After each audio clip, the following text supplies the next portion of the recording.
Please subscribe to support the channel.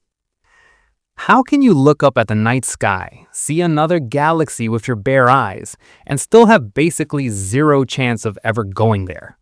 That faint smudge we call Andromeda is not a star, not a little cloud, it is an entire galaxy.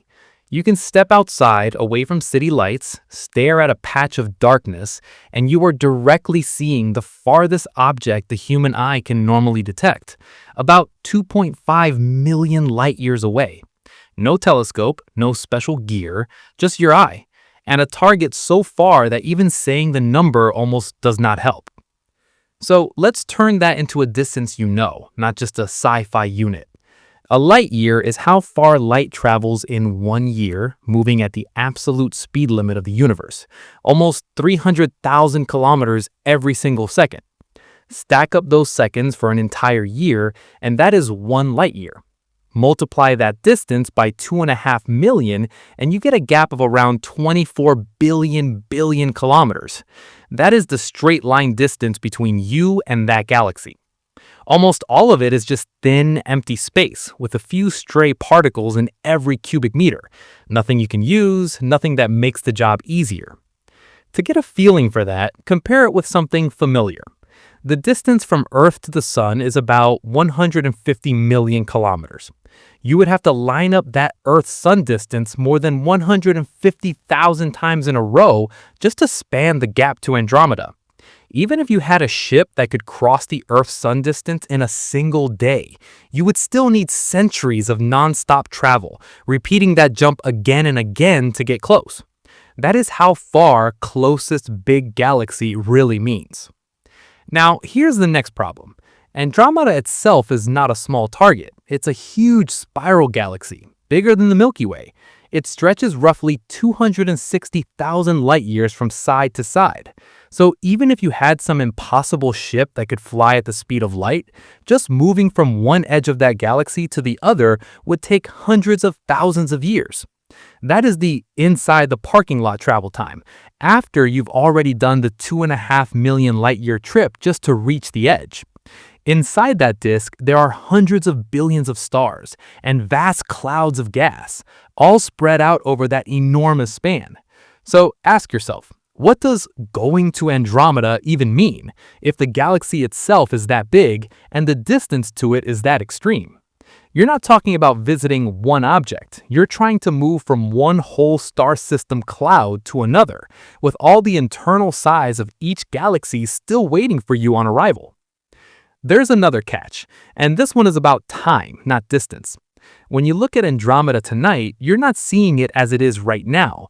You're looking at light that left those stars 2.5 million years ago. Back when that light started its trip, there were no cities on Earth, no writing, no modern humans. Our ancestors were still early hominins. All of human history, everything you know about civilization, happened while that light was crossing the void. So the picture in your eye is already ancient history. The galaxy might have changed in subtle ways since then, and you won't see those changes until another 2.5 million years of light arrive. Now, flip the direction. Imagine you send a signal from Earth. Even if you use powerful lasers, that signal will take the same 2.5 million years to arrive. By the time it gets there, whatever sent it is gone. Every person, every country, probably even our current species. And if someone in Andromeda replies right away, their answer needs another 2.5 million years to get back. One simple hello and hello back takes 5 million years to complete. That's not just impractical, it's outside anything that feels like communication.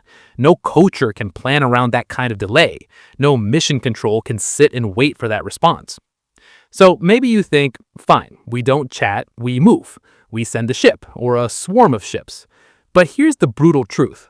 Just the light travel time already tells you how far outside human timescales this is. Light itself needs millions of years. Any ship that moves slower than light, which means any ship that follows normal physics, will take even longer in the universe's frame.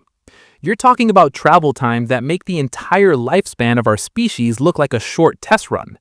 Even if some advanced drive got you to a serious fraction of light speed, from the point of view of someone watching from outside, the trip still covers millions or tens of millions of years. And this is all just for the nearest big neighbor. The Milky Way is not alone in space. It's part of what we call the local group, a small club of galaxies held together by gravity. Only two of them are real giants, our Milky Way and Andromeda. The rest are small, faint dwarf galaxies orbiting around the big ones.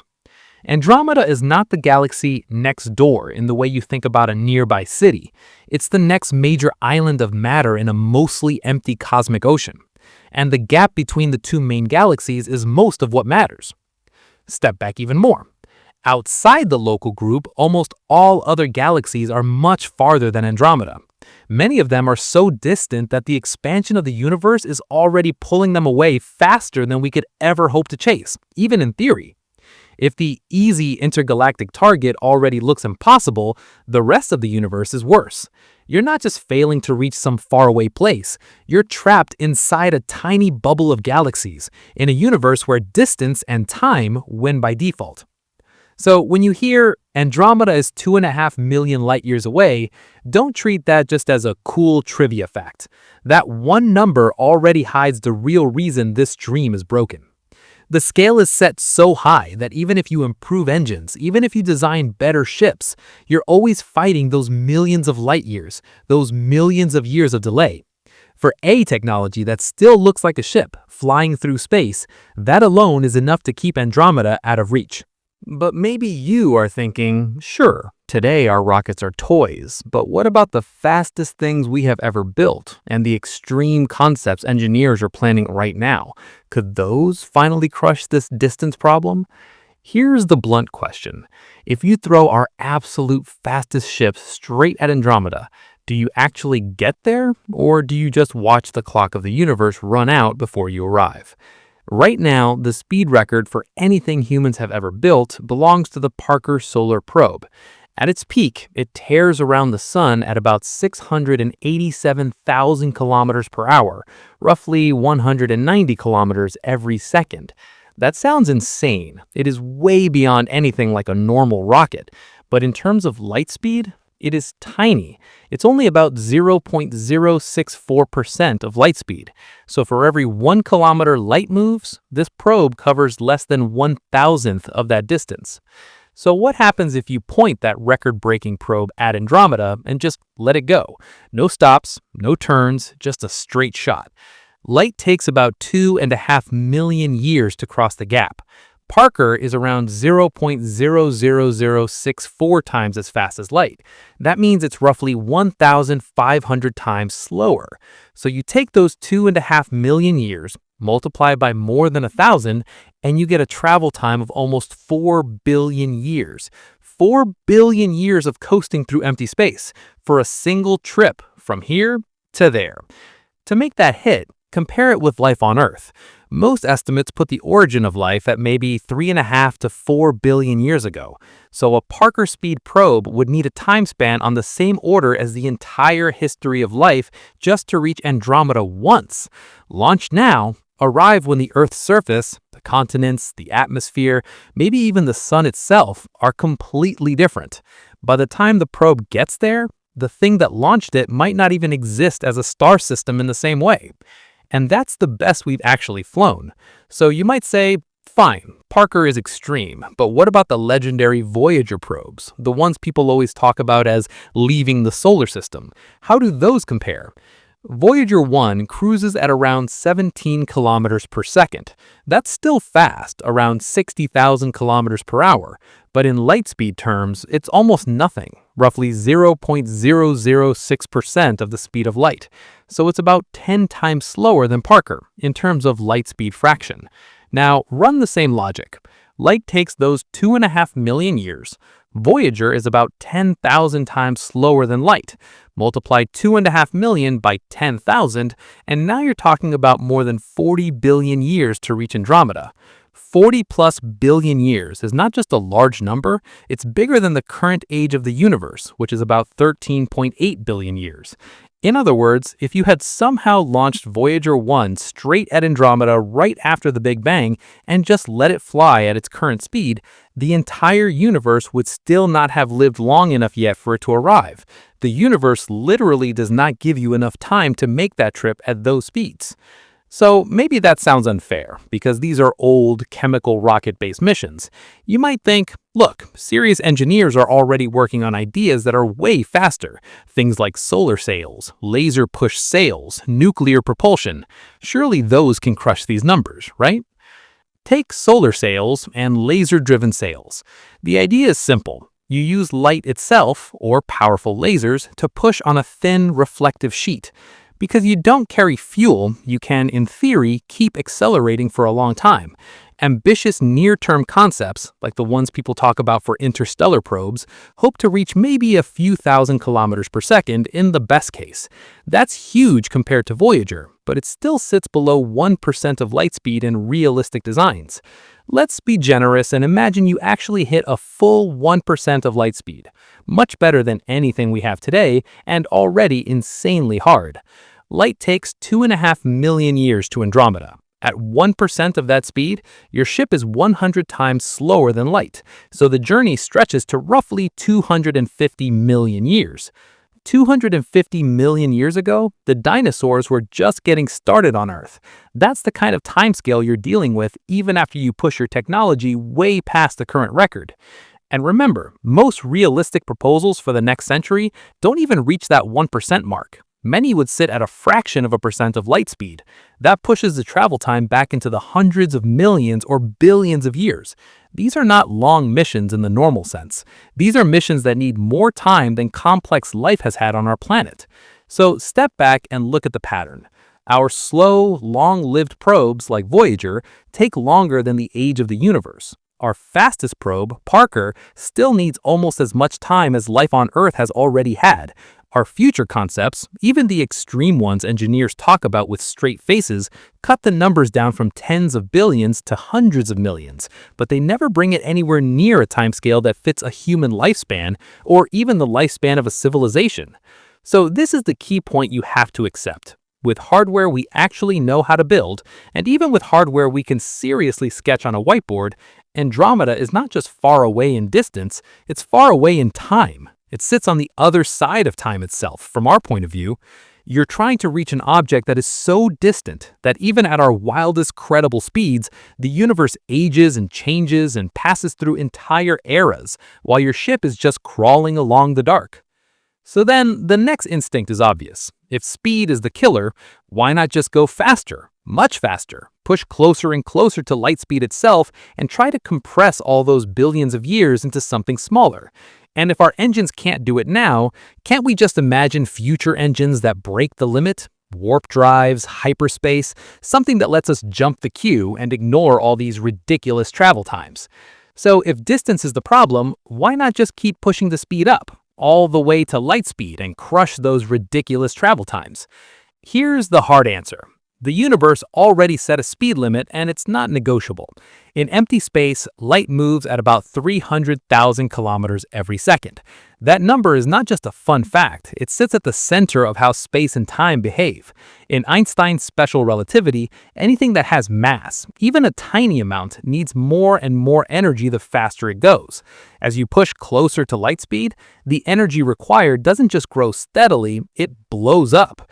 To actually hit light speed, a massive object would need infinite energy. Infinite energy is not very hard. It's impossible. So you can get close, but you can never reach, and you definitely can't cross. You can think of it like this. Every time you add speed to a normal ship, you're paying with energy. At low speeds, that cost is manageable. At a big fraction of light speed, the cost becomes extreme. The laws of physics are basically saying you can approach this limit, but you'll pay more and more for every tiny bit of extra speed until the bill becomes impossible. That's not an engineering choice. That's baked into how the universe works. Now, maybe you say, fine, we don't need light speed itself. We just need something like 10% or half the speed of light. That should be enough. Here's where the next problem hits you. The energy you need to move something doesn't grow in a straight line with speed, it grows with the square of the speed. So if you multiply your speed by 5, you don't need 5 times more energy, you need 25 times more. And once relativity kicks in, the situation gets even worse than that simple rule suggests. Take a ship you somehow managed to push to 10% of light speed. That already needs a massive amount of energy. If you then want to boost that same ship to 50% of light speed, you're not just turning the dial up a little, you're throwing more than 20 times the energy into it, plus extra on top because of relativistic effects. So each step closer to light speed is more expensive than the last one. By the time you talk about 90%, 95%, 99% of light speed, you're asking for energy on a scale that matches huge chunks of a civilization's total power output, or even the power output of stars. At this point, someone always brings up time dilation, and it sounds like a clever escape. The idea is simple. At high speeds, time runs slower for you compared to someone watching from the outside. So if your ship flies at 99% of light speed, you, inside the ship, might experience only a few years while decades pass back home. So you might say, who cares if the trip takes millions of years in the outside frame, as long as the crew feels only a few years. That's a real effect. Time dilation is not science fiction. It's been measured in particle accelerators and in precise clock experiments. But here's the catch. You don't get that benefit for free. To enjoy that shorter time on the ship, you still have to accelerate that ship up to 99% of light speed, and then slow it down again near your target. All of that still demands that huge, painful energy bill. Relativity gives you a way to cheat your personal sense of time, but it doesn't cancel the cost of getting close to light speed in the first place. Also, time dilation does nothing for the people who stay behind. For them, the mission still takes whatever the universe says it takes. If the outside travel time is tens of millions of years, that is still how long the galaxy has to wait for your ship to show up. So time dilation may make the trip less agonizing for the travelers, but it does not fix the basic problem of Andromeda sitting millions of light years away, and the speed limit blocking you from just skipping those millions. So then people jump to the most extreme idea. What about warp drives? What about bending space? What about shortcuts? You see headlines about warp bubbles or faster-than-light solutions, and it sounds like the game is over, problem solved. But when you look closer, those concepts rely on something the universe has never actually offered us at human scales: exotic kinds of matter or energy with negative energy density. In plain words, they need a type of stuff that behaves in the opposite way to normal mass and energy, something we have never found in quantities you could use to move a ship. Yes, there are serious papers that explore these ideas mathematically, but they are like detailed what-if games inside the equations, not engineering blueprints. Every real experiment we have ever done, with particles, with fields, with light, with gravity, supports the standard speed limit. We can curve space-time, we can fall in gravity wells, we can orbit black holes, but we never see real objects outrun light in the way a sci-fi starship does. Whenever we test relativity, it passes.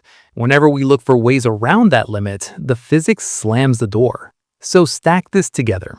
You cannot reach light speed with mass because the energy demand explodes to infinity. Pushing to big fractions of light speed multiplies your energy bill not in a gentle way, but in a brutal, squared way, plus extra from relativity. Time dilation makes things feel shorter on the ship, but only after you have paid the massive energy price to get there. Warp drive style ideas live in a world that depends on forms of negative energy that we have no evidence for at useful scales. In every direction you turn, the same rule sits there. The speed of light is the ceiling, and you do not get to smash it. This is why Andromeda is such a harsh target. You already saw how bad the distances and travel times look with our current speeds. When you then ask, okay, so why not just go close to light speed instead? The universe answers with this speed limit, with energy demands that go off the charts. You're not being blocked by a lack of creativity or a lack of cool engine designs. You are being blocked by constants that define space and time themselves. But even before you hit that relativistic wall, there's another more old-school killer waiting for you. One that shows up the moment you try to design an actual ship with engines and fuel tanks, not just a number on a chalkboard. If you want big speeds, you need big changes in velocity. If you want big changes in velocity, you have to feed the rocket equation. And that equation does not care about your dreams of Andromeda. Here's the blunt question. Even before the speed of light shuts you down, does the basic way rockets work already make an Andromeda mission ridiculous? There's a single idea at the heart of this. It's called the rocket equation. You don't need the math on screen, you just need to know what it says in plain language. It links three things together: how fast you want your ship to end up going, how fast you can throw exhaust out the back, and how much of your starting mass has to be propellant. The verdict is simple and brutal. The more speed you want, the more your ship turns into a giant tank of fuel with a tiny payload sitting on top. Think about a normal launch to low Earth orbit. A big rocket on the pad might weigh hundreds of tons. The useful part, the satellite or the crew capsule, is just a small fraction of that mass. All the rest is mostly fuel, an empty structure to hold that fuel. And that is only to reach a speed of maybe 8 kilometers per second, just enough to circle the planet. For Andromeda, you're not asking for 8 kilometers per second, you're asking for thousands or tens of thousands of kilometers per second. Most rockets we have today are chemical rockets. They get their push by burning fuel with oxygen, throwing hot gas out the back. These engines have what engineers call a specific impulse, usually a few hundred seconds. That number basically tells you how efficiently the rocket turns propellant into push. And for chemical engines, it translates into exhaust gas speeds of a few kilometers per second. That's excellent when your goal is to get off Earth, or maybe go to Mars. But when your goal is a galaxy millions of light years away, a few kilometers per second of exhaust speed is nothing. Here's why that matters. The rocket equation says if your exhaust can only come out at a few kilometers per second and you want your ship to gain a speed that is thousands of kilometers per second, you have to throw away an insane amount of mass. Each bit of propellant you burn gives you only a small change in speed, so you need more and more propellant to stack those small changes. That means enormous tanks, huge stages, a massive starting rocket, all to deliver a tiny final ship. So you might say, all right, forget chemical rockets, they're clearly too weak. What about nuclear rockets, fusion drives, all the fancy stuff you hear about in advanced propulsion talks? Nuclear thermal rockets, for example, heat hydrogen using a nuclear reactor instead of burning fuel with oxygen. That can maybe double the specific impulse compared to chemical rockets, giving you hotter exhaust, higher exhaust speed, and better efficiency. Nuclear electric systems, ion drives powered by reactors or solar panels, can reach even higher effective exhaust speeds because they accelerate ions to very high velocities. But here's the catch. They pay for that in thrust. Ion drives are great for slow, steady pushes over years, moving probes around the solar system, but their actual force at any given moment is tiny. For a large, crude starship, those low thrust levels mean painfully slow acceleration. You can reach high speeds, but you still can't get anywhere near a big fraction of light speed without running into ridiculous energy and propellant demands. Even with nuclear systems, the rocket equation is still there, still connecting your desired speed, your exhaust speed, and your mass ratio. What about staging, the trick we already use on real rockets, where you drop empty tanks and engines as you go to keep the vehicle lighter? Staging absolutely helps. It lets each stage operate near its best performance. Then you throw that dead mass away. But there's a hard truth hiding in the background. Every stage you drop had to be accelerated in the first place. You had to spend propellant in the earlier stages to lift the later stages. For reaching orbit, this is fine. The numbers are hard but manageable. For an Andromeda trip, as you layer on enough stages to get the needed change in speed, the total starting mass becomes absurd. Run the logic out and you hit numbers that simply don't fit in reality. To give a modest-sized intergalactic ship the speed you want with any rocket that throws stuff out the back, you end up needing more propellant mass than exists in all the planets, comets, and asteroids in our solar system combined. Even if you mined most of the gas giants and tore apart the asteroid belt, you still wouldn't have enough propellant to feed the rocket equation and reach those speeds in a single, self-contained vehicle. The equation is not bending, it just tells you no. And there's another twist that is easy to forget when you daydream about an intergalactic sprint.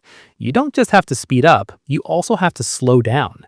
If you want to actually arrive at Andromeda and not just fly through it at insane speed, you need almost the same change in velocity again, but in reverse, to brake. That means almost doubling the speed budget. And because of the way the rocket equation works, doubling the required change in velocity is way worse than doubling the propellant. The mass ratios explode even further. You could try clever workarounds like refueling along the way, building depots, scooping material from space, but remember what intergalactic space actually looks like. It's incredibly thin, almost empty. There's no dense gas to scoop, no convenient fuel stations. You're basically on your own, carrying almost everything you need from the start. And every kilogram of extra gear, extra shielding, extra life support adds to the mass the rocket has to push, which in turn feeds back into the same merciless equation. So where does that leave you?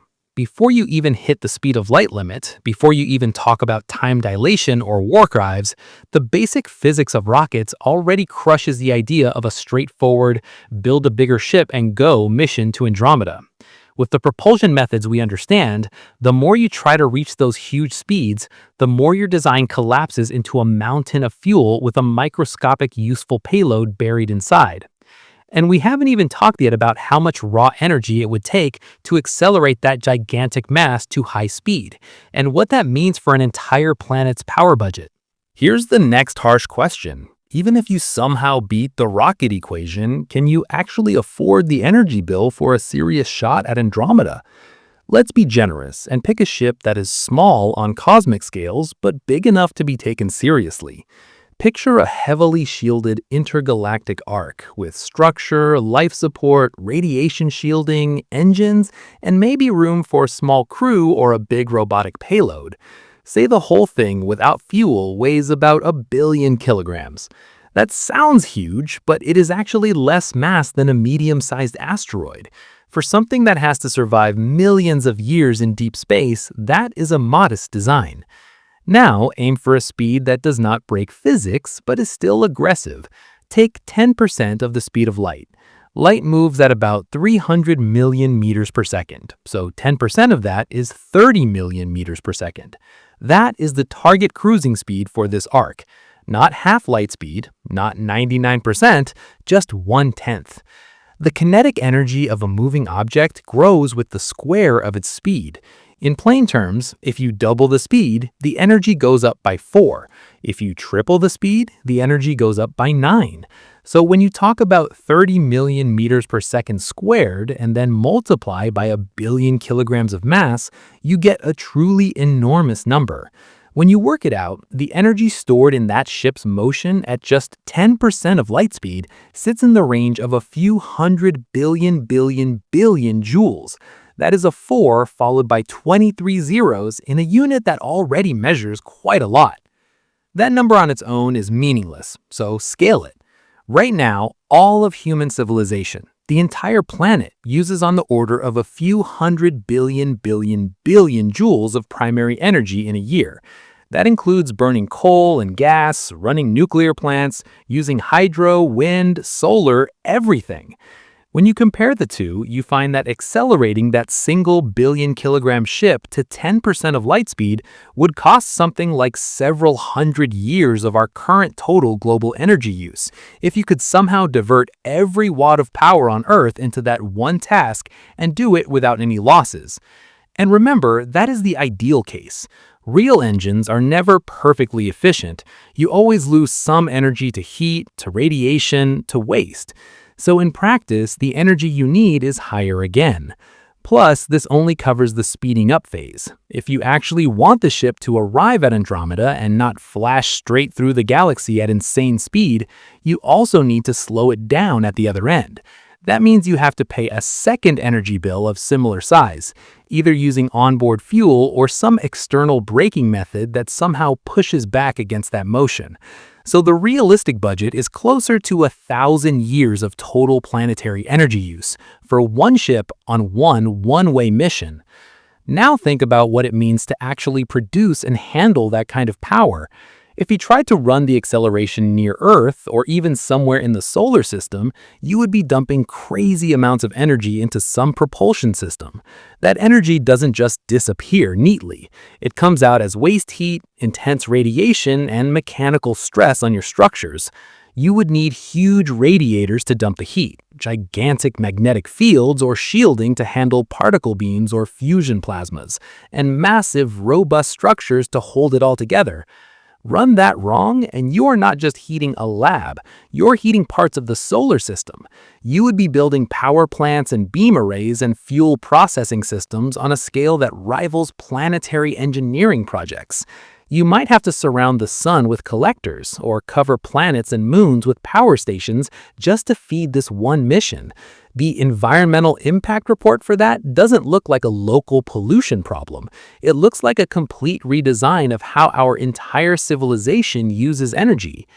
This is where the idea of a Kardashev scale comes in. It's a way to classify civilizations by how much power they can control. A Type 1 civilization can use most of the energy available on their home planet. We're not there yet. By most estimates, we're still a fraction of that. The energy required to routinely accelerate billion-kilogram ships to a significant fraction of light speed pushes you into near Type 1 territory at least, maybe beyond, depending on how often you want to do it and how fast you want the turnaround to be. And that's just for one arc. If you want redundancy, if you want a fleet, if you want backup missions or follow-up missions, you multiply that cost. A handful of ships could easily eat up thousands of years of today's global energy use concentrated into a few decades of launch and acceleration time. The infrastructure to support that is not a launch pad and a fuel depot, it's an entire solar system turned into a power and manufacturing network dedicated to deep space projects. On top of that, remember the mass we talked about in the rocket equation section. If you're using rockets that throw reaction mass out the back, you need to accelerate all that propellant too. That means your total mass in motion is much higher than just the billion-kilogram payload. The real kinetic energy you have to supply could be 10, 100, or 1,000 times larger depending on your propulsion design. The energy bill climbs again. So step back and look at the situation with cold eyes. The energy you need for a single serious intergalactic mission is not a lot of fuel. It's not more rockets. It's a demand for power that competes with everything else your civilization is doing. Food production, climate control, industry, computing, communication, all of it would be fighting for the same energy budget as your Andromeda ship.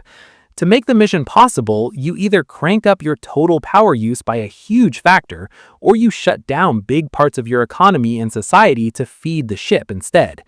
This is why Andromeda is not just a distance problem or a speed limit problem. It's a civilization-level energy problem.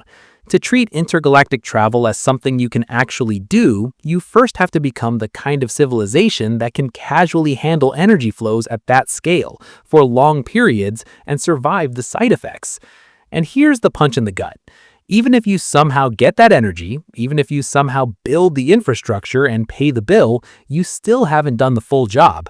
You haven't escaped the gravity of your own galaxy yet. You haven't climbed out of the Milky Way's grip or dealt with the pull of Andromeda waiting for you on the other side. You might think once you fire a ship away from the sun and clear the solar system, you're free. But you're not even close to being free. You're still deep inside the gravity of the entire Milky Way. Right now, the sun, and you with it, are orbiting the center of the galaxy at a few hundred kilometers per second, roughly 220 to 240 kilometers every second. That's your built-in sideways speed as you go around the galaxy center. It sounds huge, and it is, but it's not enough to let you fly off and never come back. Locally, the speed you need to actually escape the Milky Way's pull is significantly higher than that orbital speed. Here's the key point. That orbital motion is mostly sideways along the path of the galaxy's disk. If you want to leave the galaxy, you don't just need more speed, you need a big change in direction and magnitude. You have to add a lot of velocity on top of what you already have, and you have to aim it outward, away from the galaxy center. That required extra speed you need to add is called your delta V, your change in velocity. And for leaving the Milky Way, that delta V is already in the range of hundreds of kilometers per second. Compare that to what we've done so far. Escaping Earth only takes about 11 kilometers per second. Escaping the Sun from Earth's orbit is tougher, but still on the order of tens of kilometers per second. The fastest probes we've ever launched, like Parker Solar Probe, hit a bit under 200 kilometers per second at their peak, and that is after diving deep into the Sun's gravity well. To fully escape the galaxy's grip from where we sit, you are talking about delta V numbers that are comparable to or larger than the speeds of our fastest probes, and that is just to stop being bound to the Milky Way at all. And remember, the Milky Way is not just the bright disk you see in time-lapse shots. Around it is a huge extended dark matter halo, and the stars, gas, and dust are all sitting inside that broader gravitational field. When you push a ship out of the disk, you are not instantly free once the stars thin out. You are climbing up a long, shallow gravitational slope that extends far beyond the visible structure. The extra speed you need is not some small adjustment. It is a major part of your entire mission budget. Now look ahead. Let's say somehow you pay that price. You throw in the energy, the fuel, the engineering, and you get a ship that is no longer bound to the Milky Way. You fire it into intergalactic space on a trajectory toward Andromeda. You have not escaped gravity. You have only traded one dominant gravity well for another one that is waiting for you on the far side. Andromeda is at least as massive as the Milky Way, maybe more. It has its own disk, bulge, halo, and dark matter envelope. As your ship crosses the void and gets closer, Andromeda's pull grows stronger. If you want to enter that galaxy in any controlled way, you eventually have to match speeds with the stars and gas there. If you dive in too fast and do nothing, you swing through on a wild one-time flyby, then head back out into deep space. If you want to actually orbit something in Andromeda, or park near one of its stars, you must spend delta V again, slowing down relative to the galaxy's internal motions. So now your velocity budget has three big parts. 1, what it costs to get out of Earth's gravity. 2, what it costs to get out of the Sun's gravity and then out of the Milky Way's gravity. 3, what it will cost to slow down into Andromeda's gravity and become bound there instead of just streaking past. Each of those steps is not small. Together, they are worse than any escape problem we have ever solved. There is another subtle point people sometimes bring up, and it sounds like it should help you, but it really doesn't, not in the way you want. The Milky Way and Andromeda are not sitting still with respect to each other. They are part of the same local group, gravitationally bound, moving toward each other at roughly 110 kilometers per second. On very long timescales, billions of years, their mutual gravity will change their positions a lot. You might think, great, the galaxies are already on a collision course. That means it should be easier to send a ship. The problem is that bulk motion is a slow, large-scale drift of two enormous systems over billions of years, not a precise assist for a small ship now. You cannot just ride that motion the way you ride a moving walkway in an airport. Your ship starts in one tiny part of the Milky Way, and you're trying to reach some controlled location in another galaxy that is also rotating, wobbling, and evolving as you travel. You still need independent control over your trajectory. You still need to choose your path, aim correctly, and adjust as you go. Also, the timescale of the full galaxy merger, the real close-up mixing of the two systems, is measured in billions of years.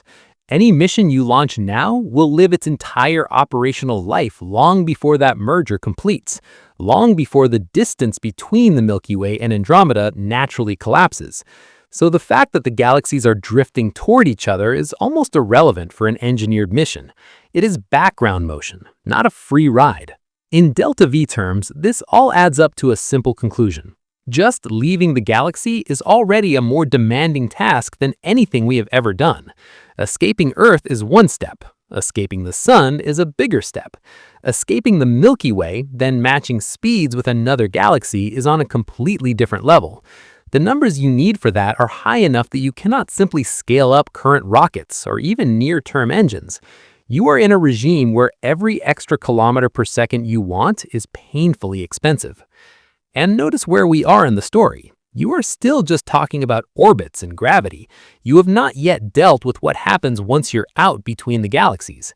You might imagine that once you are finally free of the Milky Way and still far from Andromeda, the hard part is over because intergalactic space is empty, so nothing can really bother your ship out there. But that assumption is wrong. The space between galaxies is not a clean vacuum. It is a thin but dangerous environment, and when you try to cross it at high speed, even a single grain of dust stops being harmless.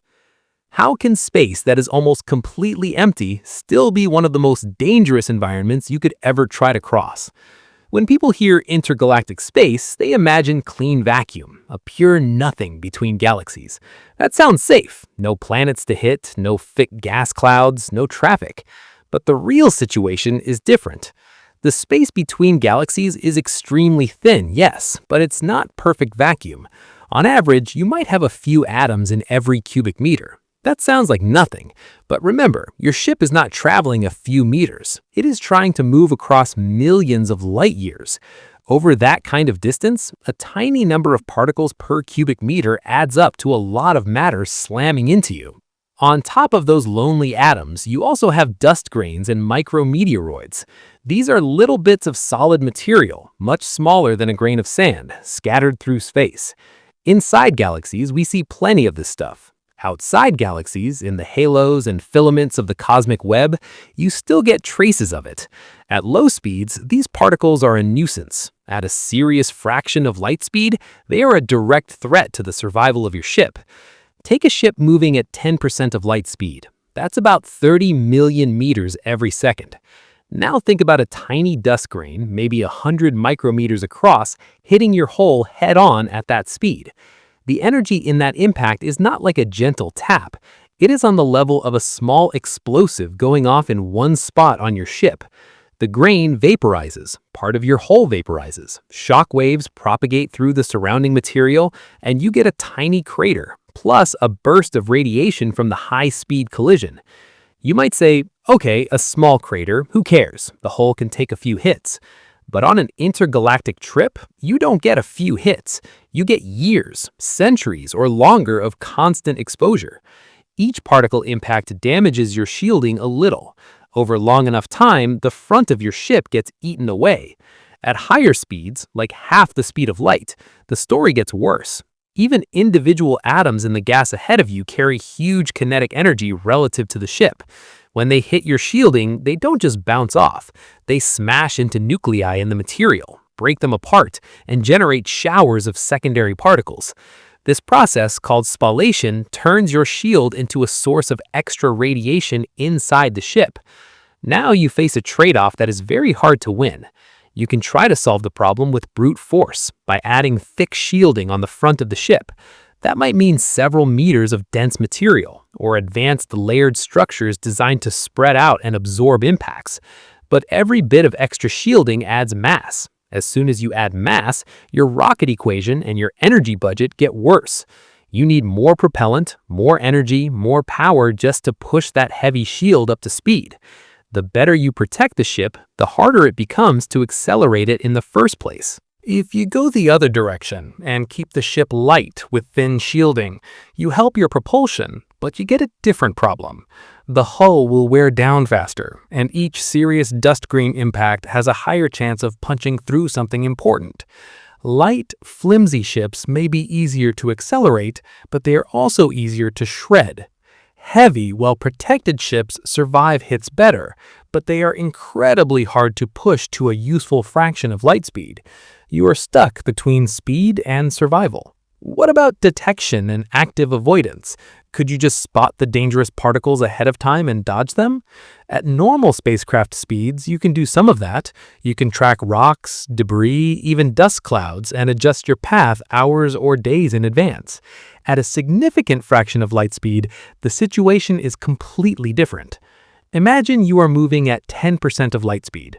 In 1 second, you cover tens of thousands of kilometers.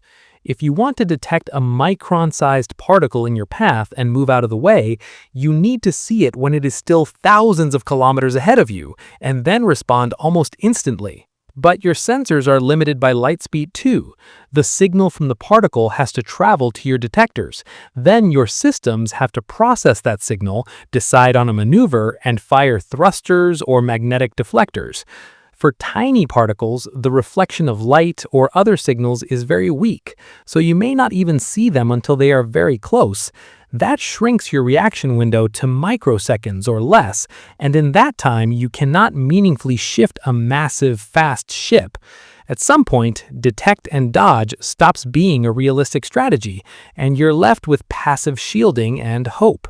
And we have not even touched on the larger scale structure of intergalactic space. The universe is not just random galaxies floating in featureless emptiness.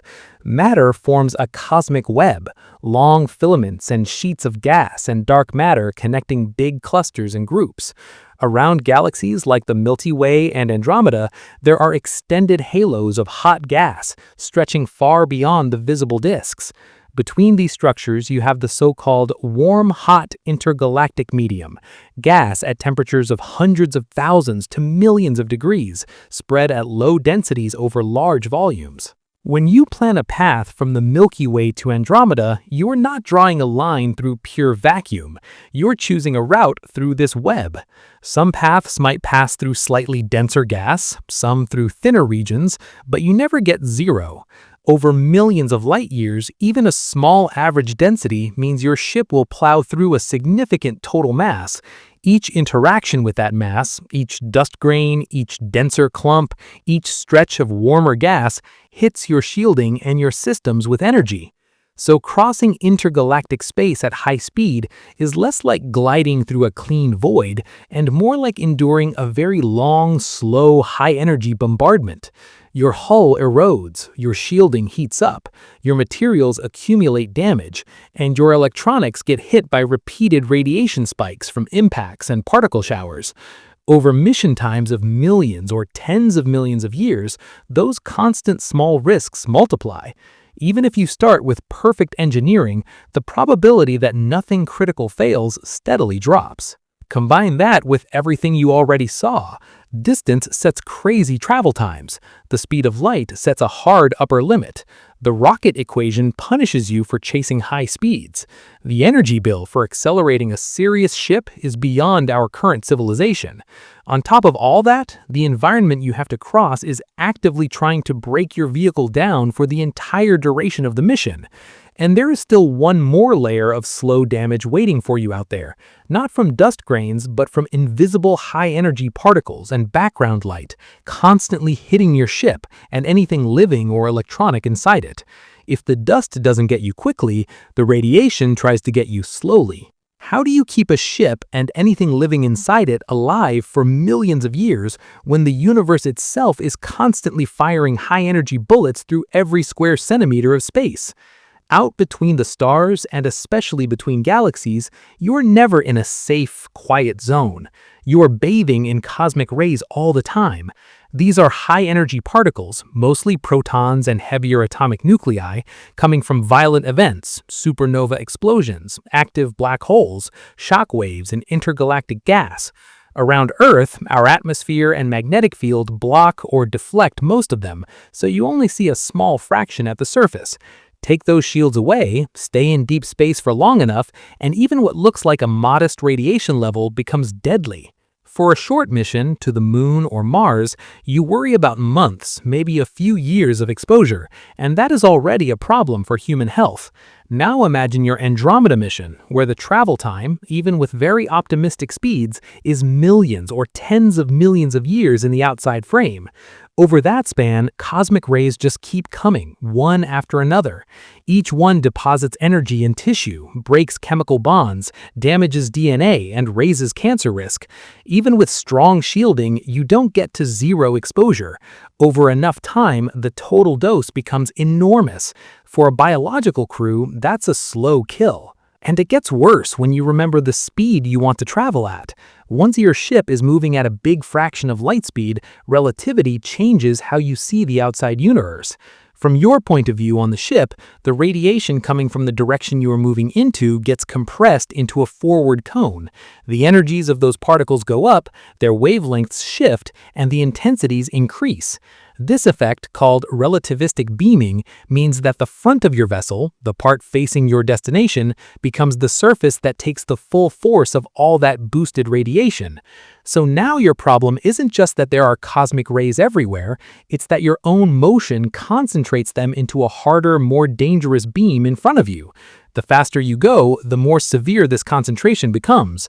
At 10% of light speed, it's already noticeable. At much higher fractions, it turns the space ahead of you into something close to the conditions inside a particle accelerator, where beams of energetic particles slam into targets and produce radiation showers. Your hull becomes the target. Even the softest background in the universe can turn against you here. Right now, space is filled with the cosmic microwave background, a low-energy bath of photons left over from the early universe. These photons are very gentle in our frame, with tiny energies, and they are not a serious radiation hazard at normal speeds. But if your ship is moving at a huge fraction of light speed, those same photons, when they hit you from the front, are seen as much higher energy radiation. Their wavelengths shrink, their energies grow, and they start to look more like X-rays or worse in your frame. So a background that is harmless for a slow ship turns into another slow-burn radiation source for a fast one. The obvious reaction is to say, fine, we will shield everything. You can add thick walls of metal, layers of water, special plastics, or even magnetic fields to push charged particles away. But high-energy cosmic rays do not always behave the way you want. When they slam into dense material, they do not just stop and disappear quietly. They collide with atomic nuclei in the shielding and break them apart, producing secondary particles, neutrons, pions, gamma rays, and so on. These cascades can carry radiation deeper into the ship, sometimes making the inside dose worse in certain spots. So there is a tricky balance. Too little shielding and particles punch straight into your crew and electronics. Too much dense shielding and you may create more secondary showers inside. Engineers have to design layered shields that spread out the energy, convert dangerous particles into less dangerous ones, and keep the total dose low. That is hard enough for a mission that lasts a few years. For a mission that needs to work for millions of years, it becomes a nightmare. And remember, every extra ton of shielding mass feeds back into your other problems. Heavier shielding means more mass to accelerate, more energy to reach high speed, more trouble with the rocket equation. If you try to protect a biological crew from millions of years of radiation, you end up with a thick, heavy bunker wrapped around them, which makes your propulsion system's job almost impossible. If you cut down the shielding to keep the vehicle lighter, you help your engines, but you expose the crew to doses that will kill them long before they reach the halfway point. So maybe you give up on biology entirely. You say, forget humans, we'll send robots. They don't get cancer, they don't need perfect conditions, they don't care about radiation in the same way. That sounds like a smart move, but it's not a full solution. Electronics are vulnerable too. High-energy particles can flip bits in memory, corrupt data, slowly damage semiconductors, and induce faults in circuits. Over time, components age, materials break down, solder joints crack under thermal cycling, insulation degrades. We already see these effects on satellites and probes that operate for a few decades. Systems fail, instruments die, memory errors accumulate. We deal with that by building redundancy, error-correcting codes, and careful shielding. But we are nowhere near designing hardware that can survive unattended for millions of years in a harsh radiation environment while still functioning as intended. To make a truly long-lived intergalactic probe, even a fully robotic one, you would need machines that can repair themselves, replace parts, manufacture new components from raw materials, and constantly correct accumulated damage in their software and hardware. That means an entire autonomous industrial and maintenance ecosystem, packed into or built by the ship itself. It's closer to a self-sustaining, evolving colony than a simple probe. Even then, you have another issue. information itself. Beta storage media do not last forever. Magnetic storage slowly loses alignment. Optical media cloud or pit. Solid-state memory suffers from trapped charges and radiation damage. Over millions of years, even with error correction, beta will be corrupted unless the system constantly refreshes and redundantly copies it. Your robot has to be not only tough and self-repairing, but also smart enough to notice when its memories are drifting and to fix them without human help. So whether you send humans or machines, radiation and long timescales are a constant pressure. Biological crews face cumulative doses that wreck their health and their DNA. Electronics face steady damage that eventually makes them fail. Structure and materials face steady assault from both particles and impacts, and every attempt to fix this with more shielding and more complexity pushes you deeper into the other traps. More mass, more energy, more cost. At this point, you can see the pattern. Distance makes the trip absurdly long. The speed of light blocks you from shortening it enough. The rocket equation punishes your attempts to go faster. The energy requirements demand civilization-scale power. Gravity wells, dust, and radiation attack your ship the whole way. And that's before you even ask the most basic question of all. Does any of this make sense when you compare it to the timescale of a human life or even the lifetime of a civilization? If the journey itself takes millions or tens of millions of years, what does going to Andromeda mean for creatures that rarely survive 100? Look at the numbers you've been throwing around and ask a simple question. Who is this trip actually for? Because it's not for anything that lives like you do. Take that very optimistic speed we used earlier. 10% of the speed of light.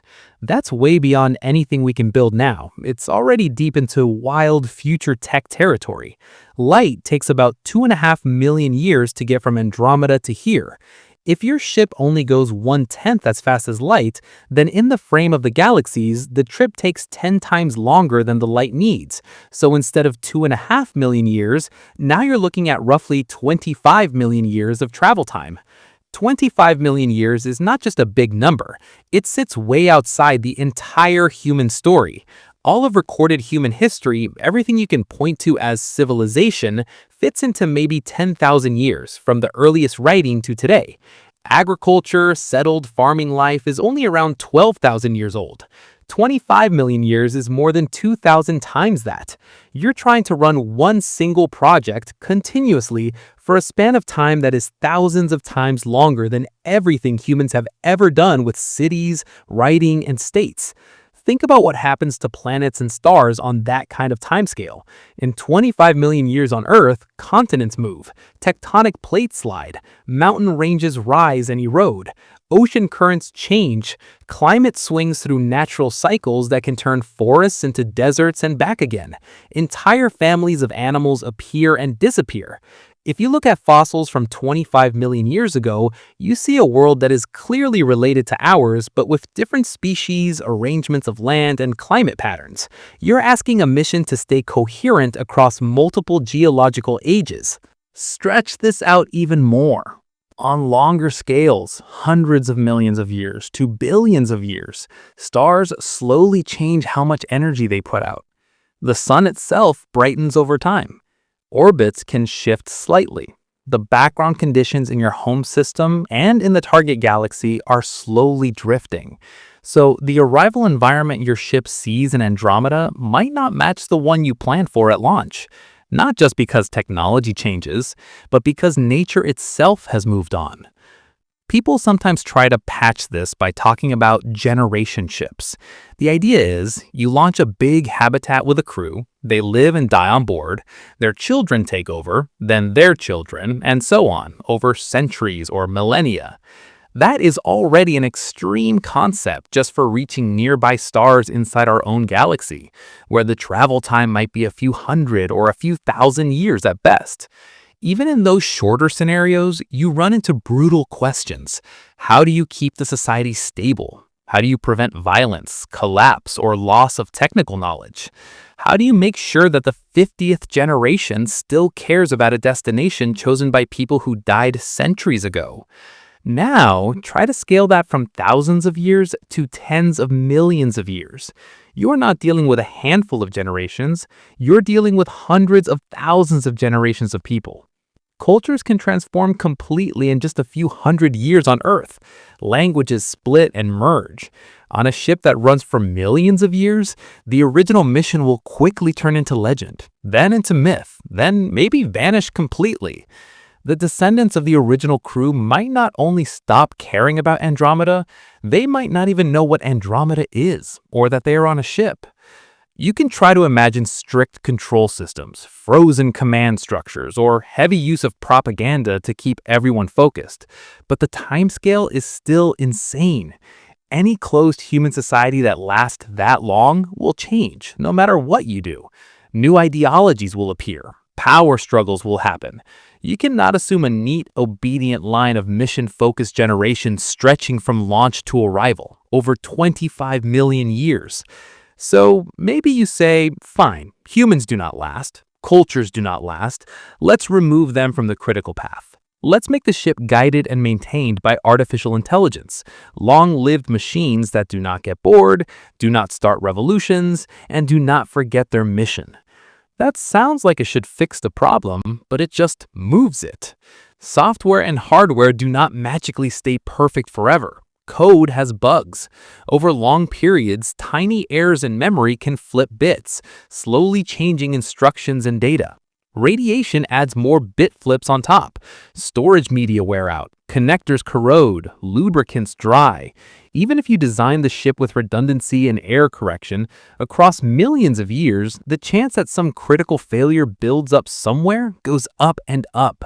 You're not asking that AI system to run a server for 20 years, you're asking it to remain functional and aligned with its original goal for a span of time longer than complex life has been on land on Earth. Back home, things are not stable either. Economies and priorities shift quickly compared to millions of years. Keeping support going for a mission is hard over a decade. Over a century, it's extremely rare. Over 1,000 years, it's basically unheard of. For a 25 million year mission, you cannot realistically rely on any contact, any ongoing help, or any consistent plan from the origin planet. Whatever launched the ship will probably be gone or transformed beyond recognition long before the ship reaches the halfway point. This is the core mismatch. Your body, your brain, your cultures all operate on timescales of years to maybe centuries. The journey to Andromeda, even with very optimistic speeds, lives on a timescale of millions of years. That is not a gap you can close with motivation or discipline. It's a fundamental difference in how long things can remain stable. So, if you really wanted to send something to Andromeda and have it still be recognizable when it gets there, you would need a different kind of being or system, something that can handle radiation and damage, repair itself indefinitely, adapt to changes, and preserve its core goals for spans of time that make the age of pyramids look like yesterday. Which raises the next brutal question. If you need a machine or a system that can outlive continents, mountain ranges, and probably your entire species, what does that machine actually look like? And is there any sign that we know how to build something even remotely close to that today? Look at the hardware you actually know how to build today, and ask yourself a hard question. What does it take to make a machine that has to stay alive longer than continents?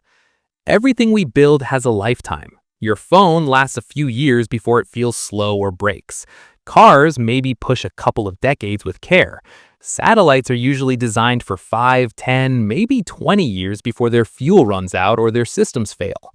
Even our toughest deep space hardware, like the Voyager probes, have only survived on the order of 50 years so far, and they're already fading. Instruments are shutting down, powers dropping, systems are failing one by one.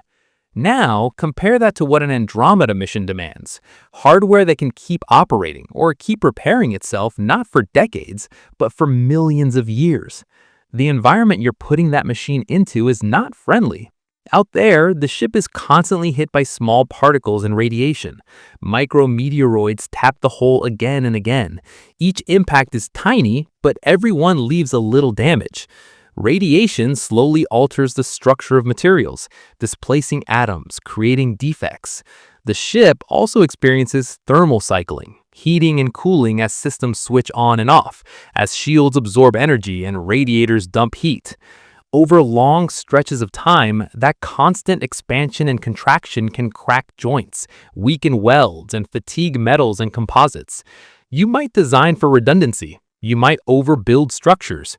You might choose the most stable materials you know, but probability never stops. Over millions of years, even low probability failures, things that seem almost impossible on human timescales, become almost guaranteed. A 1 in a million chance per year is basically a certainty over millions of years. So you can't rely on built strong and left alone. You need a machine that can notice damage and fix it. That pushes you into a completely different design space. Your Andromeda ship can't just be a vehicle with a few backup systems. It has to be a moving factory. It needs mining capability to gather raw materials from whatever it can find on the way, maybe dust, small rocks, captured objects. It needs refining systems to turn that raw stuff into usable metals, plastics, and semiconductors. It needs manufacturing units that can fabricate new components, from structural beams to circuit boards to sensors. It needs assembly systems that can uninstall broken parts and install replacements without any human tech standing nearby. In other words, you're asking this ship to carry an entire industrial ecosystem with it, one that works autonomously indefinitely and handles its own maintenance and upgrades for millions of years straight. Then there's the problem of information. It is not enough to keep the metal frame intact. The mission's purpose, the knowledge, the software, the navigation data, all of that has to survive too. But every type of data storage we use has a finite lifetime. Magnetic storage loses alignment over time. Optical disks can cloud, crack, or suffer from tiny defects. Solid-state memory can accumulate trapped charges, leak, and suffer bit flips from radiation. Even if you tuck your storage deep inside the ship for extra protection, it still slowly ages. To keep the mission on track, your ship needs aggressive error detection and correction.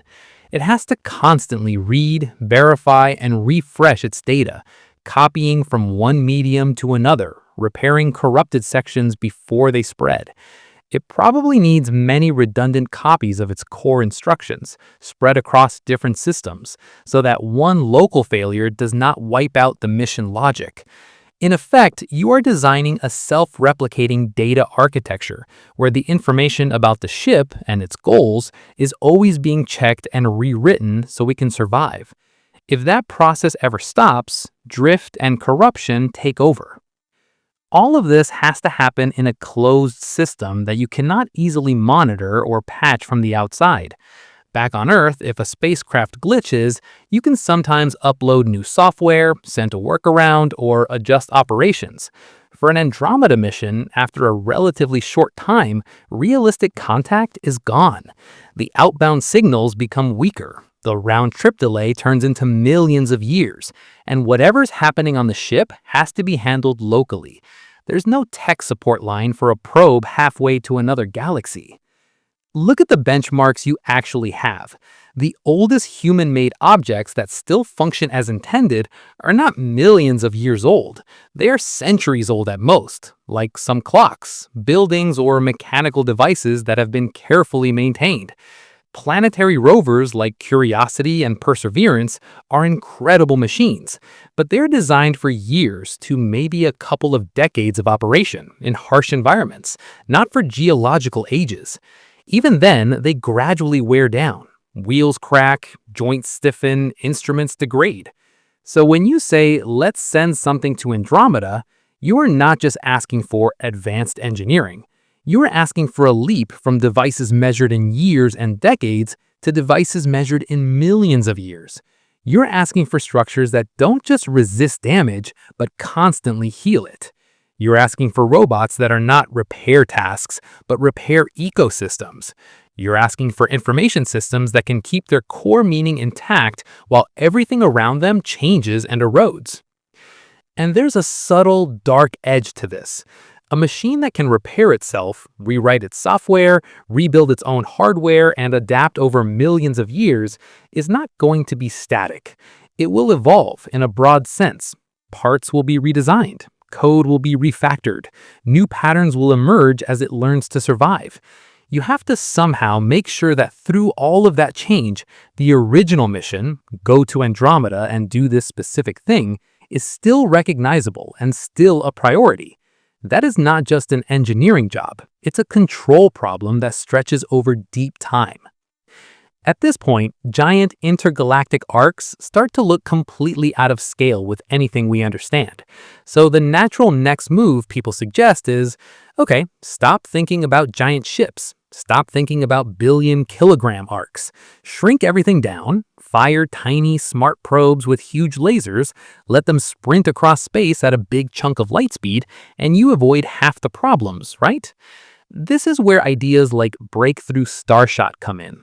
The basic concept is simple on paper. You build ultralight, gram-scale probes, basically flying chips with a sail. You park enormous laser arrays in space or on the ground. You hit those tiny sails with focused laser light, and you push the probes up to something like 20% of the speed of light. At that speed, you could reach the nearest star system, Proxima Centauri, in about 20 years. No humans on board, just sensors, cameras, and the radio. Even that, just reaching the next star, is not a small project.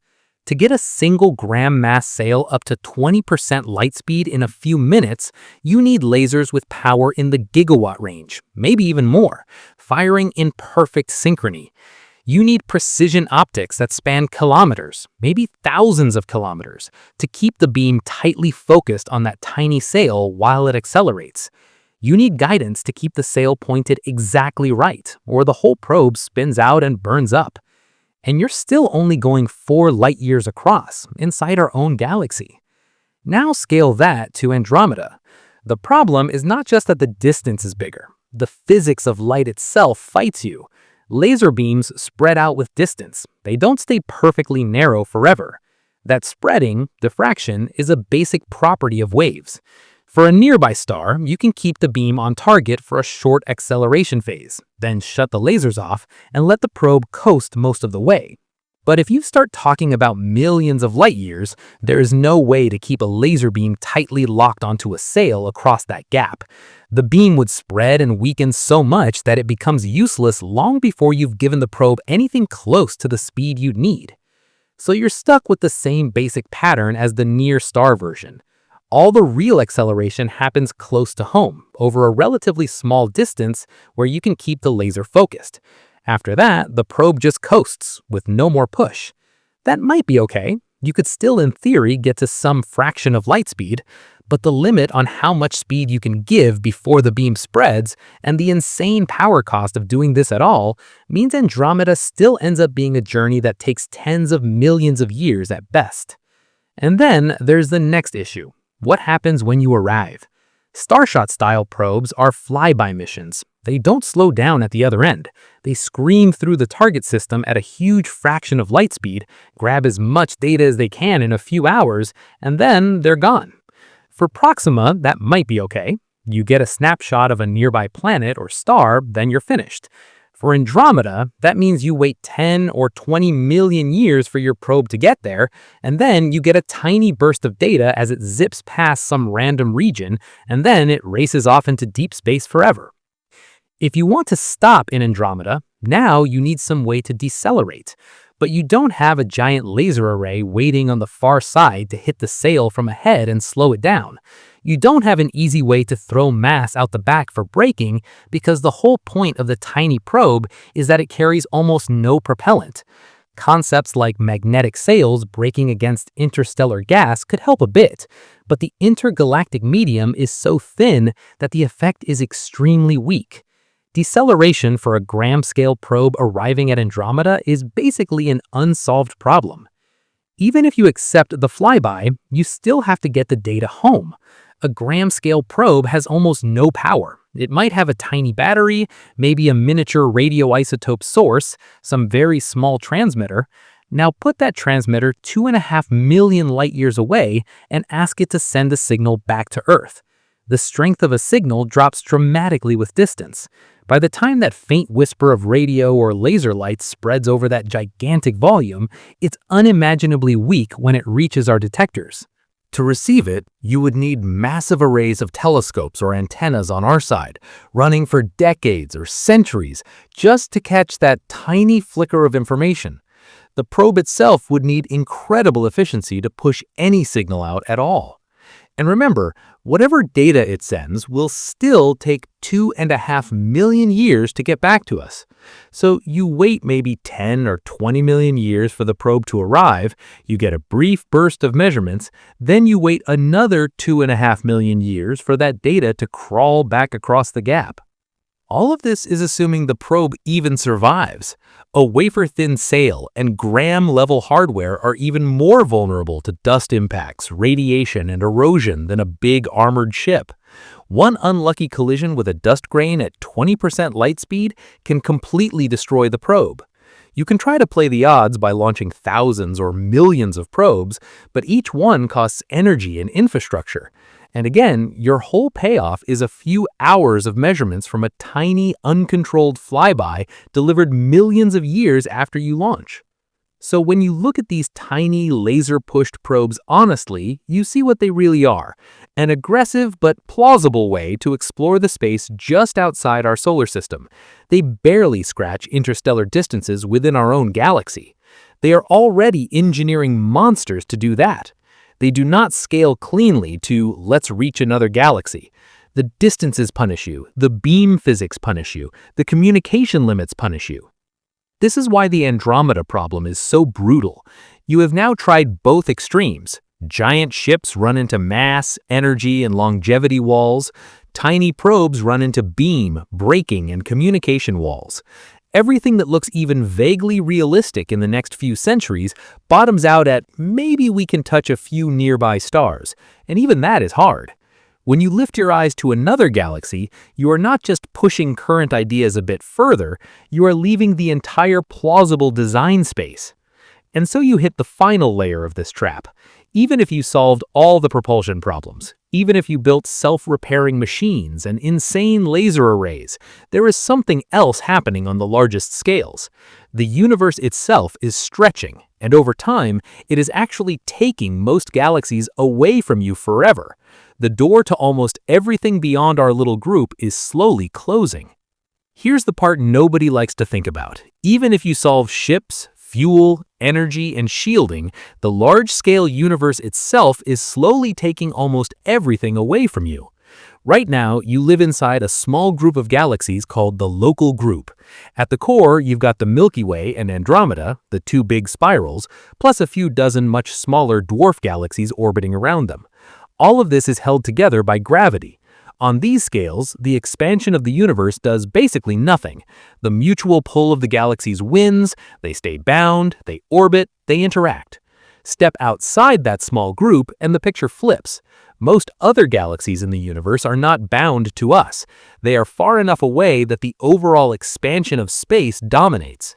When you look at them, you see their light stretched to longer, redder wavelengths. That redshift tells you they are receding from us, not because they are flying through space like bullets, but because the space between us and them is stretching over time. Cosmology wraps this up in something called the Hubble flow.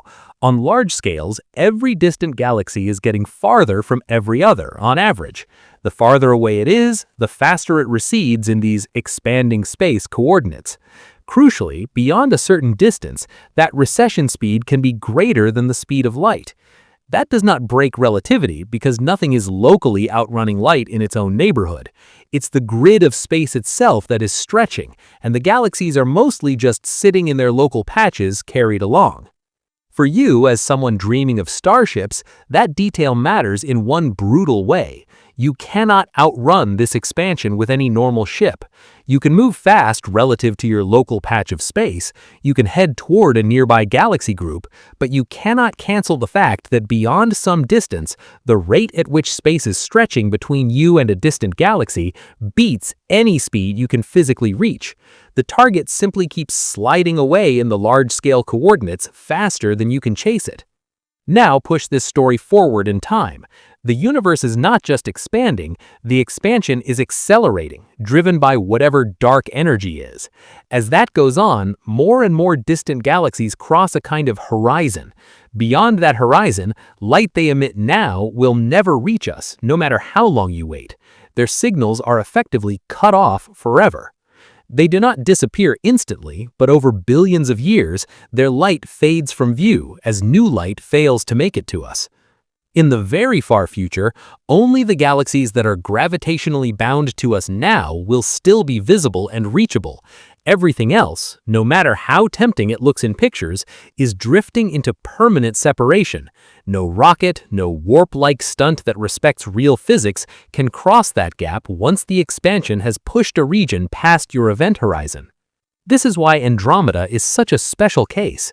If humanity, or whatever comes after humanity, ever develops true intergalactic travel at all, the realistic options are not any galaxy you like.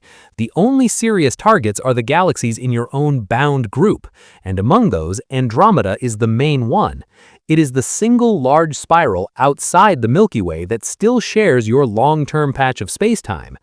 In the deep future, if anything intelligent is still around here, it will look up and see only that merged local group. No grand cosmic web, no distant clusters. The rest of the universe will be gone from view. So when people casually say, one day we'll go to distant galaxies, they are skipping over a crucial constraint. The universe is not an open playground that stays the same forever. It is changing, and that change is not on your side. Every billion years that pass, more of the cosmos slides beyond reach. The list of possible destinations shrinks. Your window of opportunity, in principle, gets narrower, not wider.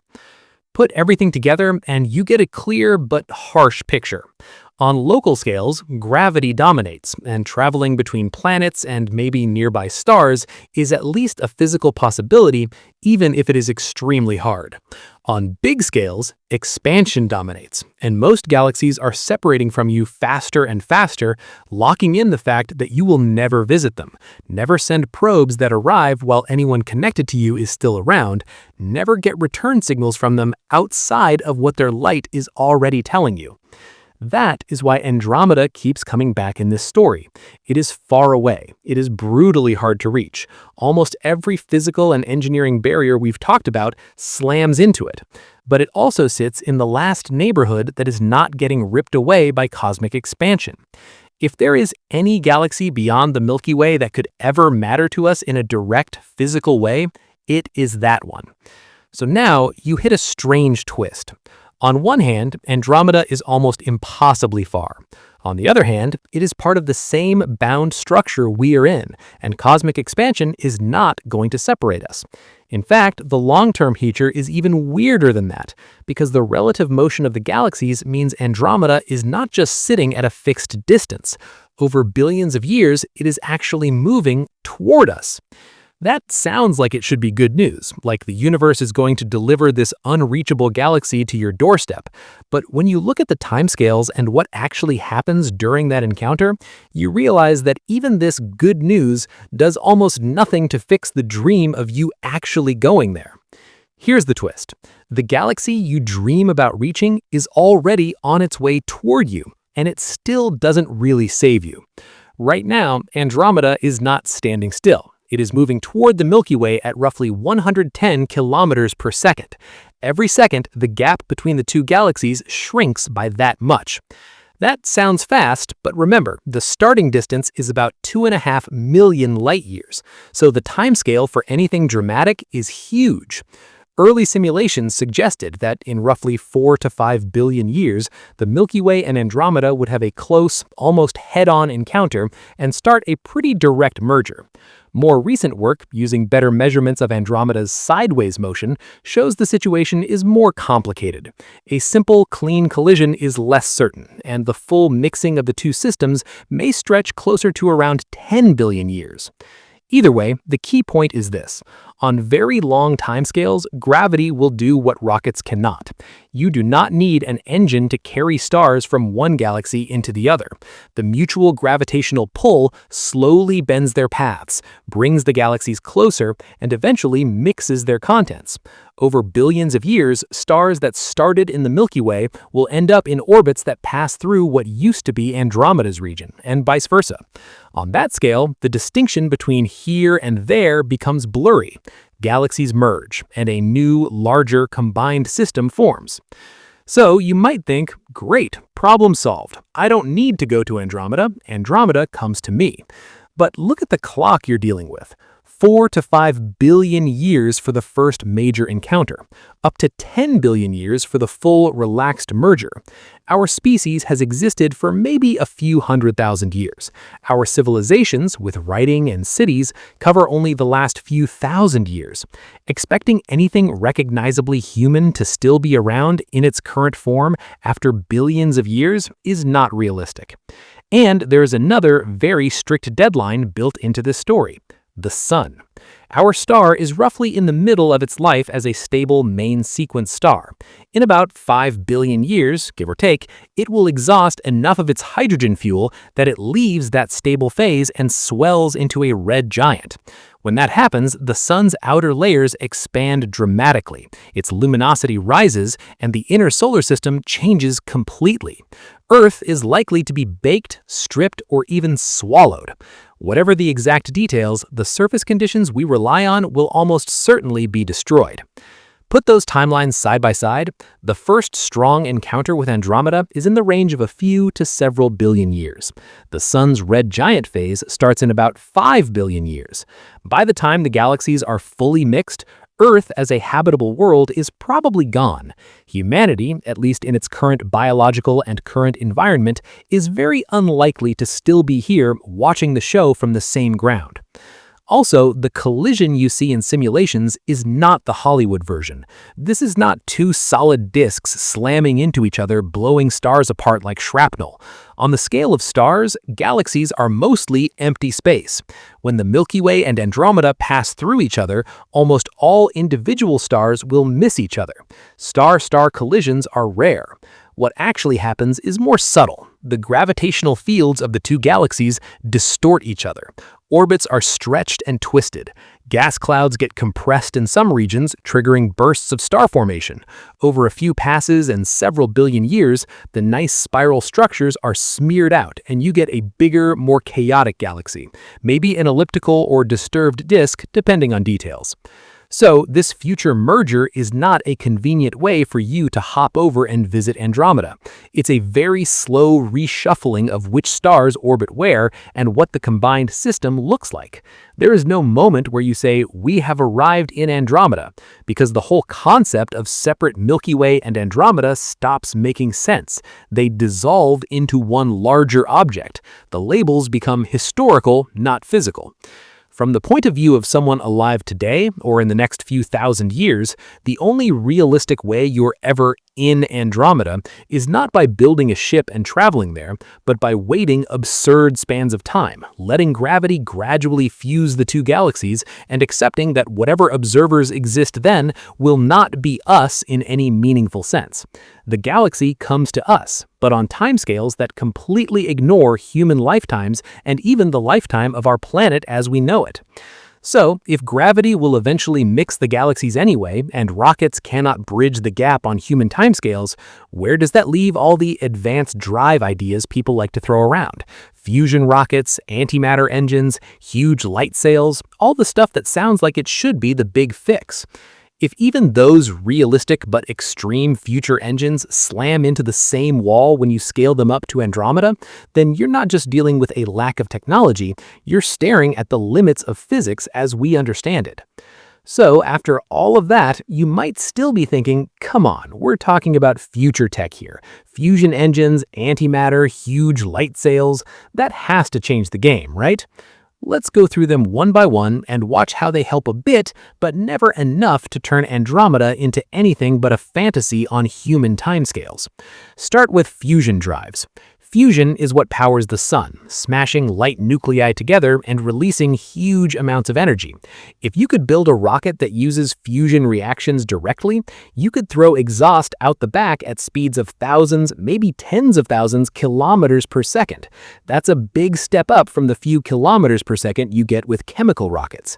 In terms of light speed, you might get exhaust velocities that are a few percent of the speed of light. That is genuinely powerful. With that kind of performance, interstellar missions inside the Milky Way start to look hard but not crazy. You could imagine a probe that gets up to maybe 10% of light speed, or a bit more, with a clever fusion concept. That turns trips to nearby stars from tens of thousands of years down to hundreds of years, or maybe tens of years in some very optimistic setups, especially if you lean on time dilation and accept ridiculous engineering challenges. But notice what you did there. You made nearby stars possible. You did not magically collapse a 2.5 million light-year gap. Even if you push fusion drives to the edge, you are still working in the few percent of light speed zone. At 1% of light speed, Andromeda is hundreds of millions of years away. At 10%, it is still around 25 million years away. So fusion engines can get you a factor of 10, maybe 100, better than chemical rockets. You need a factor of millions to bring Andromeda down into anything like a human or civilization timescale. Fusion doesn't get you that. Next, look at beamed power and light sails, which we already brushed against. The idea here is to throw away the onboard fuel and propellant completely. You build a huge sail and push on it with light from lasers or microwaves. That way, your ship doesn't need to carry huge fuel tanks, which helps with the rocket equation problem. This is the logic behind starshot-like concepts. In principle, this is efficient, and for nearby stars, it might be the only realistic way to get to high speeds using known physics. But the price you pay is infrastructure. To push even a tiny sail to a big fraction of light speed, you need gigantic arrays of lasers or microwave transmitters, with power outputs measured in gigawatts or more, and precision optics spread over huge baselines. For a gram-scale probe, that is already a mega project for an advanced civilization. Now scale that to something heavier than a paperclip or to longer acceleration distances, and you run straight into diffraction, the tendency of beams to spread.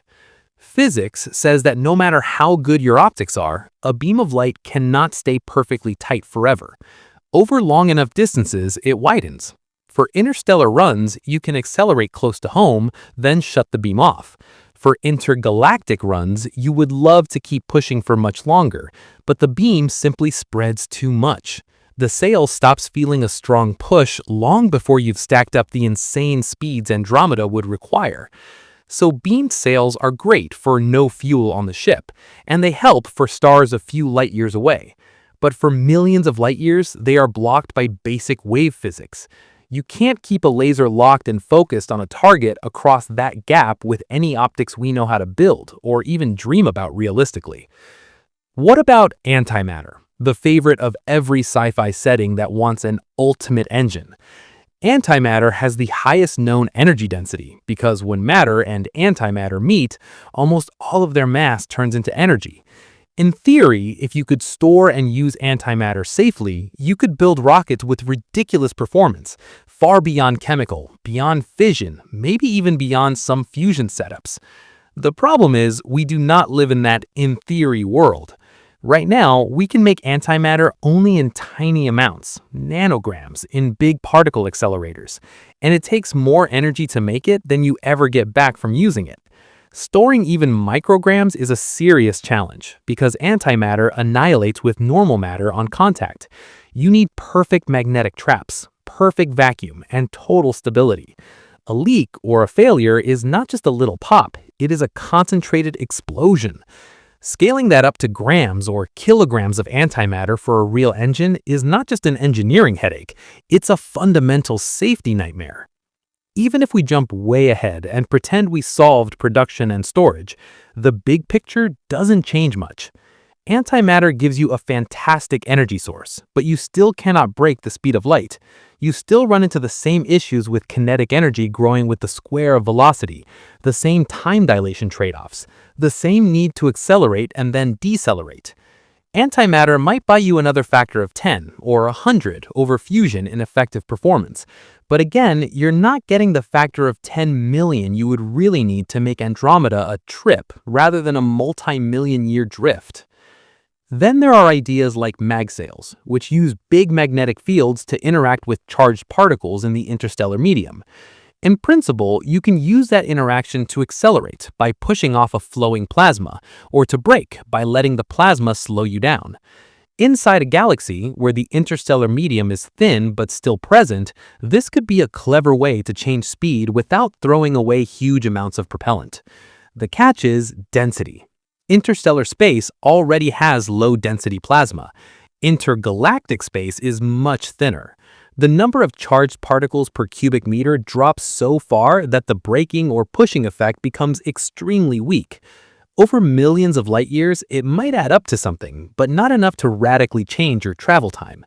Magnetic sails are interesting for moves inside the Milky Way, and maybe for braking when you enter a denser environment near a star or the core of a galaxy.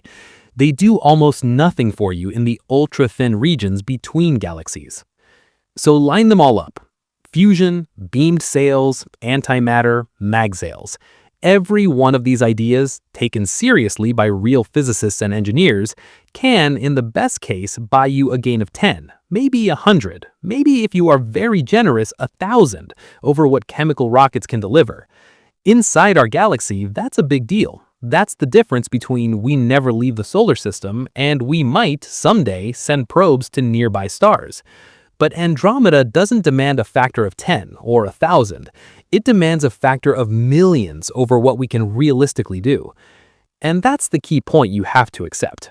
Any propulsion system that respects the rules of physics we have tested, the speed of light, conservation of energy, momentum, the behavior of fields and radiation, can stretch your reach within a galaxy. It cannot take a human-scale civilization and turn Andromeda into a reasonable destination. The gap is too big. The time is too long. The energy and engineering costs explode. So where does that leave you?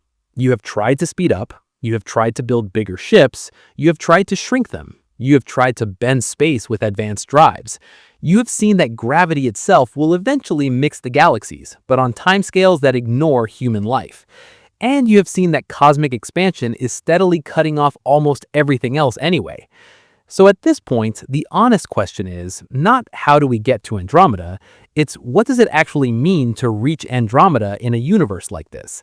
And is there another way we already touch it without ever moving a single atom that far? So after all of this, what is actually stopping you from going to Andromeda? Really, what is the core problem? Stack it up clearly. First, the target is 2.5 million light years away. That's not a big number you slap on a thumbnail. That's the time light takes, the fastest thing in the universe, to cross the gap. Second, you live in a universe with a hard speed limit. Nothing with mass reaches or exceeds the speed of light. The closer you try to get, the energy cost explodes. Third, the only propulsion framework we actually know how to build around, rockets throwing mass out the back, is controlled by the rocket equation, and that equation punishes high speeds with insane fuel ratios. On top of that, the energy you need to push even a modest intergalactic ship to a decent fraction of light speed is not just large, it is beyond what a planet-level civilization can realistically spare. You're talking about hundreds or thousands of years of total global power production, focused into a single project, with massive waste heat and environmental consequences. Then you add the environment, dust and micrometeoroids that turn into bullets at high speed, radiation that slowly damages everything, and engineering demands that ask you to build machines that can self-repair and stay functional for millions of years. No single one of these things by itself is some magical you shall not pass wall. You can imagine, in a very generous way, future tech solving one or two pieces. Maybe fusion rockets become real. Maybe we get better radiation shielding. Maybe we build huge laser arrays. None of that is crazy on its own if you give humanity enough time. The problem is the stack. Distance, speed limit, rocket equation, energy, environment, timescales, all pile together. Each one multiplies the difficulty of the next. That is what effectively impossible means here. Physics is not saying in some formal, absolute way, no object will ever, under any circumstances, move from the Milky Way to Andromeda. It is saying if you respect the rules we have tested, and if your technology looks anything like rockets, engines, beams, and machines made of matter under constraints similar to ours, then the practical cost of doing this is so extreme that it might as well be zero chance. Not just for us now, but for anything that looks like us for a very, very long time. But there is another angle you have mostly ignored up to now. You keep thinking about moving atoms. You keep imagining ships, hulls, engines, people, hardware. You are treating reaching Andromeda as putting physical stuff there. In a relativistic universe, that is the most expensive possible version of the goal. Moving matter is brutally hard. Moving information is much cheaper. Think about what is already happening all the time. Photons, particles of light from Andromeda, have been hitting Earth for billions of years. Every night, some of those photons land on your eyes. A few of them hit camera sensors and telescopes. We already use that stream of light to map Andromeda's structure, count its stars, measure its rotation, estimate the mass of its dark matter halo, track star-forming regions, and watch supernovae go off with that built-in 2.5 million year delay. With radio telescopes, we see its gas, how it moves. With X-ray and ultraviolet instruments, we see its hot, violent regions and its black hole activity. With precision measurements, we can even track its motion relative to us, how it is falling toward the Milky Way.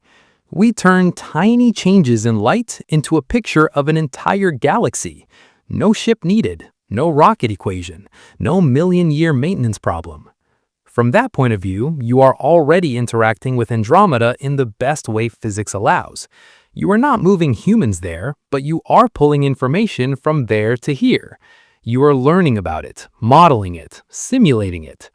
If some extreme event happened there in the past, a giant star exploded, a cluster formed, a black hole flared, its light is literally flying into your detectors right now, carrying data about that event.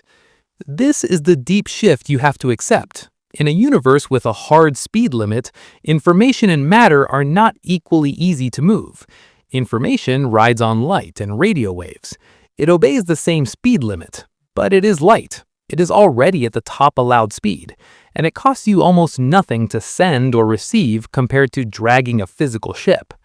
Matter is heavy, slow, and expensive to push. Once distances go beyond a certain point, trying to move matter stops making sense for beings like us. You switch to moving information instead.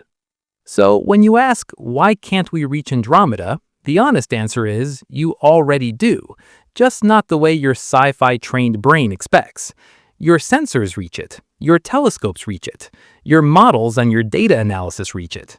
You bring Andromeda here in the form of photons and numbers, instead of trying to push your fragile body across millions of light years of lethal space. That is not a consolation prize. That is how the universe is built. It favors local matter, local chemistry, local biology. It makes your immediate neighborhood, your star system, maybe your patch of the galaxy, the reasonable zone for physical travel. Beyond that, it pushes you toward remote sensing, toward observation, toward understanding at a distance. You are not meant to scatter your atoms across every galaxy. You are meant to read the light that comes to you and squeeze everything you can out of it. So the real reason you can't reach Andromeda is not just that it is far or that your rockets are weak. It is that the universe is set up to make matter stay local. Gravity groups it. The speed of light locks in the cost of moving it. The rocket equation and energy limits price it out. Radiation and time grind down any machine that tries anyway. But your mind, your instruments, your detectors are playing a different game. They are already working with light that began its journey 2.5 million years ago in another galaxy and is only now arriving in your sky. When you look up and see that faint patch, when a camera collects those photons, you are already touching Andromeda in the one way that really works at the scale. You don't have to put your body there to reach it. The light that hits your eye tonight left those stars long before your species existed. In that sense, the part of you that can understand, measure, and imagine got there first. This video is for educational or entertainment purposes only, and information provided in the video may be incorrect. If you enjoyed the video, consider subscribing to the channel and like the video.